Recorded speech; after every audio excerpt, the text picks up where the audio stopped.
পন্টিনা হঠাৎ করে খুব অসুস্থ হয়ে পড়ে, তাই ইমিডিয়েটলি ওকে ক্লিনিকে নিতে হয়, ভেট ক্লিনিকে। ডক্টরের কাছে জানতে পারি ওর মূলত হচ্ছে জন্ডিস এবং ফ্লু দুইটা একসাথে হয়েছে, যার কারণে ও খাওয়া দাওয়া একদমই বন্ধ করে দিয়েছে। তার পাশাপাশি ও প্রচুর বমি করছিল। মাত্র 4 দিন আগে ওর চারটে বাচ্চা হয়েছে। ওর কিছু হয়ে গেলে বাচ্চাগুলোকে বাঁচানো অনেক মুশকিল হয়ে যাবে, কারণ বাচ্চাগুলো খুবই ছোট ছিল, মায়ের বুকের দুধ ছাড়া ওরা কিছুই খায় না।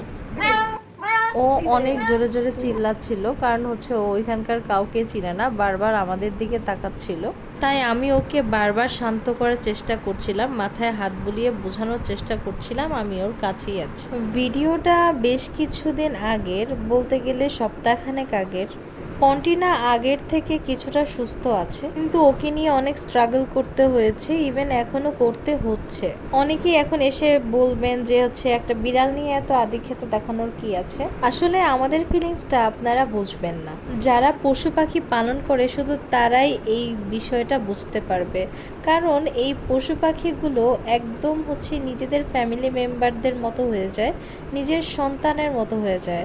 তখন এটাকে না পশু বলে আপনার মনেই হবে না। আমার ক্যাটের হচ্ছে ফ্লুর ভ্যাকসিন এবং জন্ডিসের ভ্যাকসিন একটাও দেওয়া ছিল না। সো যারা হচ্ছে বাসায় বিড়াল পালেন তাদেরকে আমি বলবো যত দ্রুত সম্ভব এই ফ্লু এবং হচ্ছে জন্ডিসের ভ্যাকসিনটা আপনারা নিয়ে নেবেন। বিড়ালরা আমাদেরকে ট্রিটমেন্ট করার জন্য পর্যাপ্ত সময় দেয় না, কারণ ওরা খুব অল্প সময়ের মধ্যে অনেক অসুস্থ হয়ে পড়ে এবং আমাদের থেকে সারা জীবনের জন্য হারিয়ে যায়। জন্ডিস, ফ্লু এগুলো কিন্তু বিড়ালের জন্য মারাত্মক একটি মরণঘাতী রোগ।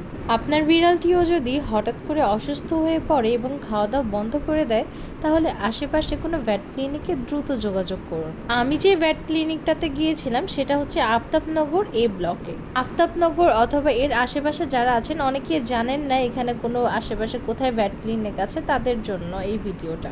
আশা করি ভিডিওটা আপনাদের কোনো কাজে আসবে। সবাই ভালো থাকবেন। আল্লাহ হাফেজ।